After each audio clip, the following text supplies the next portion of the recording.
Eclesiologia Batista conforme a doutrina da CBB. Lição 4. Disciplina. Tema: zelando pela santidade uns dos outros. Divisa: se algum homem chegar a ser surpreendido em alguma ofensa, encaminhai o tal com espírito de mansidão. Gálatas 6:1. Nesta figura, nós vemos o culto clandestino e secreto dos anabatistas num barco.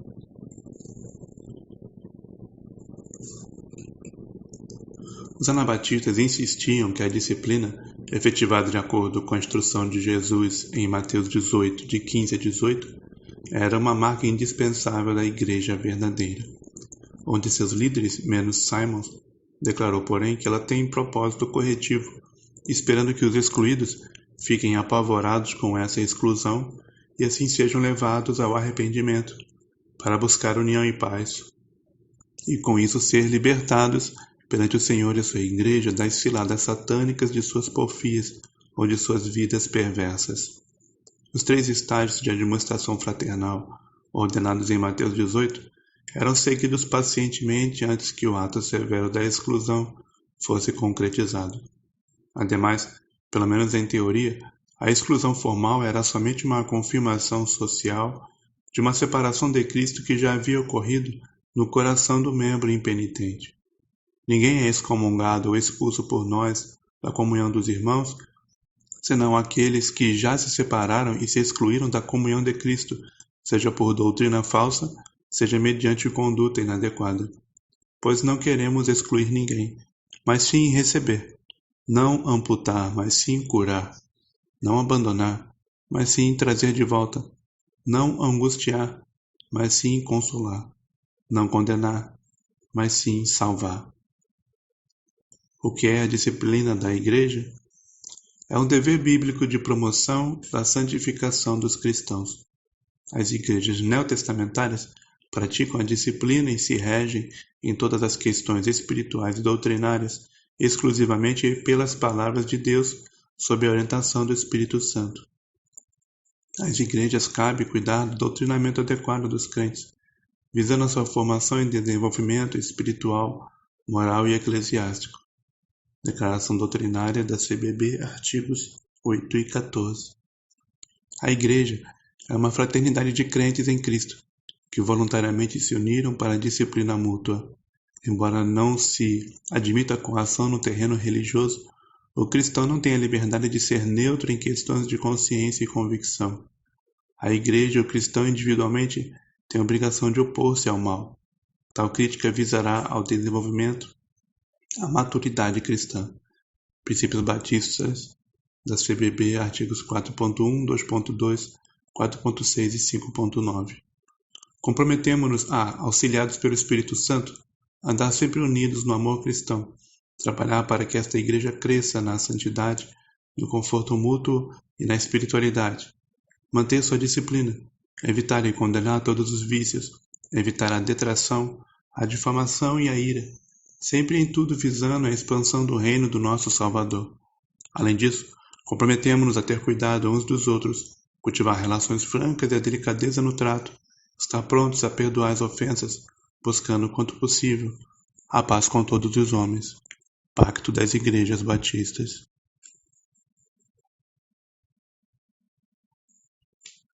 Quais as bases bíblicas desse conceito?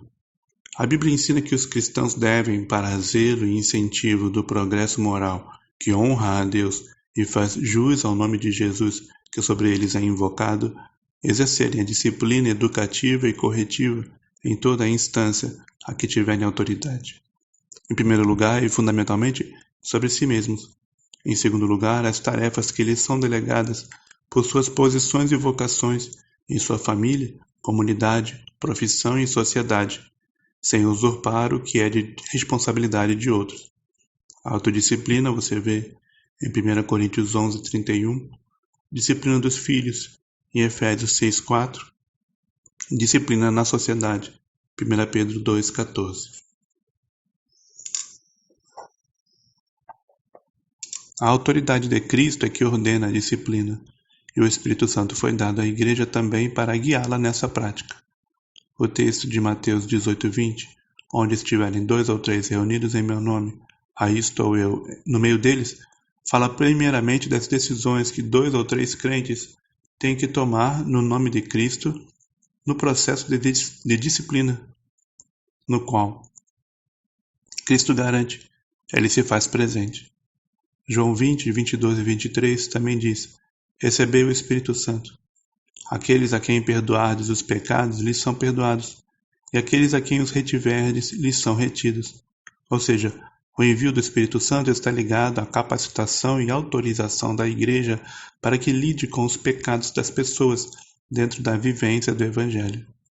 E sobre esse dever a Igreja não pode se omitir, sob pena de consequências piores. Não sabeis que um pouco de fermento faz levedar toda a massa? 1 Coríntios 5, 6.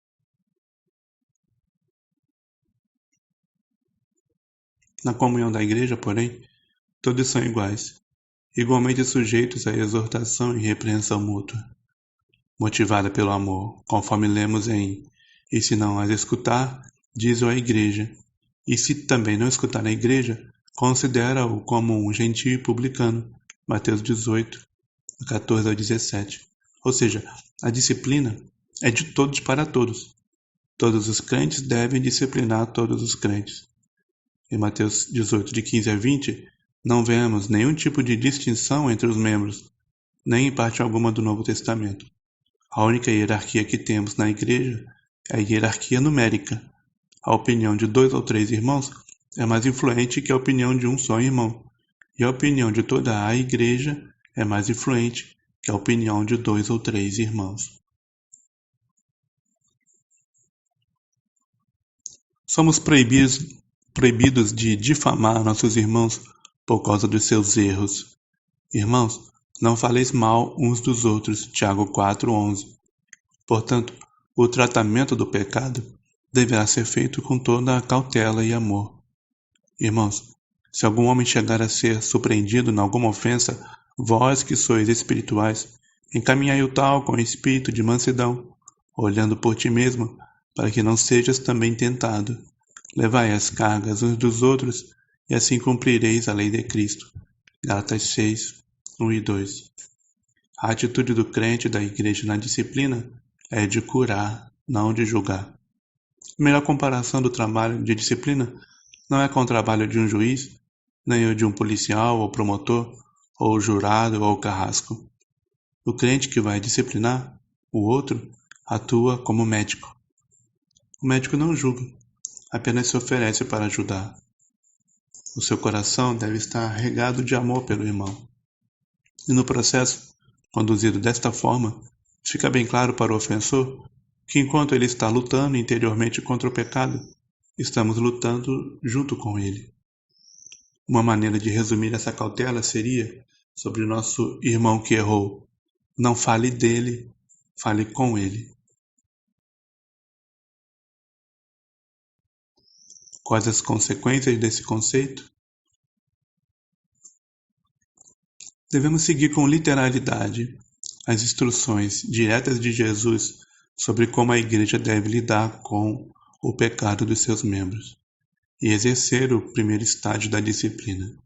Se teu irmão pecar contra ti, vai e repreende-o entre ti e ele só.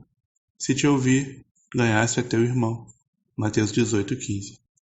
Da seguinte forma, ao identificar pecado em crença ou prática de nosso irmão, membro da mesma igreja local, pecado que não seja leve, pequeno, nem superficial, caso em que deveria ser prontamente perdoado, nem é mero boato, sendo testemunhado por nós presencialmente, nem é questão de liberdade cristã, mas pode ser claramente apontado como errado pelas Escrituras do Novo Testamento, em atitude de curar, não de julgar, com amor, tato, respeito, discrição, mansidão e humildade, podemos, após decidir isso em oração, procurar tal irmão para uma conversa particular e secreta, na qual, nos colocando como também pecadores e falhos, nos oferecemos para ajudá-lo a entender que a sua crença ou atitude é biblicamente errada, e após mostrar na Escritura a contradição com o seu pecado, convidá-lo ao arrependimento e abandono do mesmo,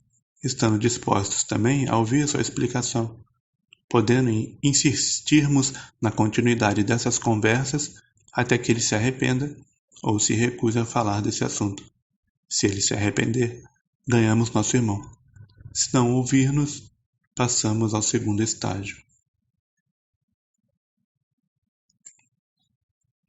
No segundo estágio, se não te ouvir, leva ainda contigo 1 ou 2, para que pela boca de 2 ou 3 testemunhas toda a palavra seja confirmada, com as mesmas atitudes, sentimentos e motivações do estágio anterior, chamamos 1 ou 2 testemunhas, membros da mesma igreja local, imparciais, discretos, maduros, justos, neutros em relação ao disciplinante e disciplinada, preferencialmente consagrados ao ministério pastoral, testemunhas cujo parecer e orientação seriam a priori aceitas por ambos, para em nova conversa particular e secreta, presente somente às exatas 3 ou 4 pessoas, repassar os eventos do primeiro estágio da disciplina, com oportunidade para o disciplinante e disciplinado falarem, e ao final as testemunhas darem seu parecer de reforço da exortação ou sugestão de solução alternativa, podendo insistirmos na continuidade dessas conversas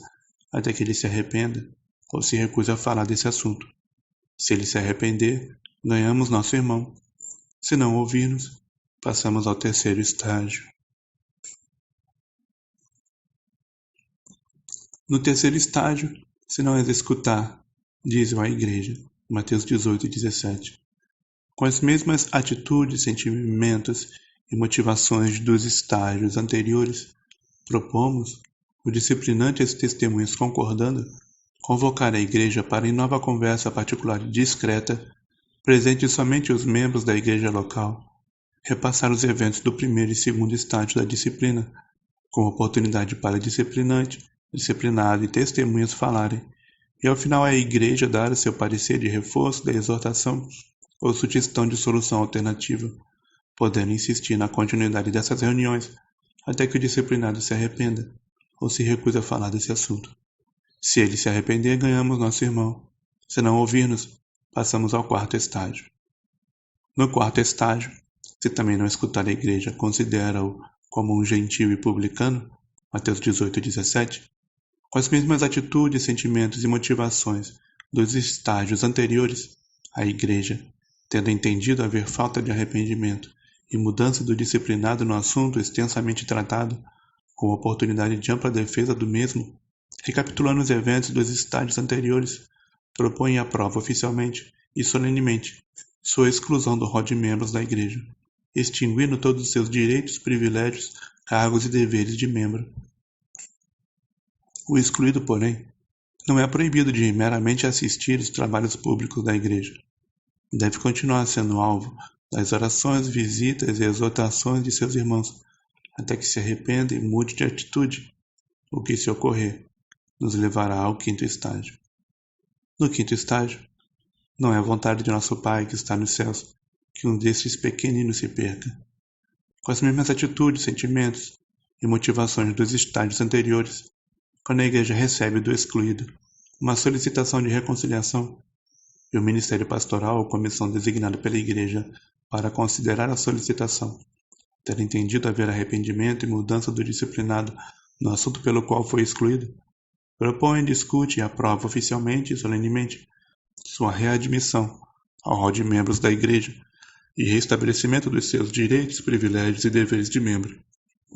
A recepção de cargos para o mesmo, porém, é facultada a autorização da igreja, sobre em que momento futuro pode ou não ser reabilitado e sob quais critérios. Ainda assim, o reconciliado é plenamente reconsiderado irmão em Cristo, e a igreja pode se regozijar de tê-lo ganhado e restaurado a comunhão com ele. Se o pecado a ser disciplinado também é um crime, seja de grave perturbação da ordem social, seja contra a integridade física, vida ou propriedade, tais atos não somente devem ser alvo da disciplina eclesiástica, como também podem ser denunciados às autoridades seculares para o devido processo legal contra o criminoso. Porém, se o nosso irmão comete um ato que a nossa sociedade criminaliza, mas o Novo Testamento não, seus direitos de membro da Igreja permanecem intactos. Que outras questões podem ser levantadas para aprofundamento deste tema? Muito se tem criticado a prática da exclusão das igrejas pelo fato dela costumar focar-se somente nos pecados sexuais. A melhor resposta para isso seria omitir totalmente a prática da disciplina ou começar a ampliar a disciplina para outros tipos de pecado. No texto de Mateus 18, de 15 a 20, é deixado claro que a hierarquia na Igreja de Cristo é da Igreja inteira, e não dos líderes, estando eles mesmos sujeitos a um processo de disciplina se for o caso, pois a disciplina é responsabilidade de toda a Igreja. Porém, verificamos que na maioria das vezes as igrejas concentram a tarefa da disciplina somente para os pastores e não disciplinam os pastores. Quais seriam as causas desse costume? São as estruturas e tradições das igrejas que têm deixado os pastores fora do alcance do procedimento bíblico da disciplina?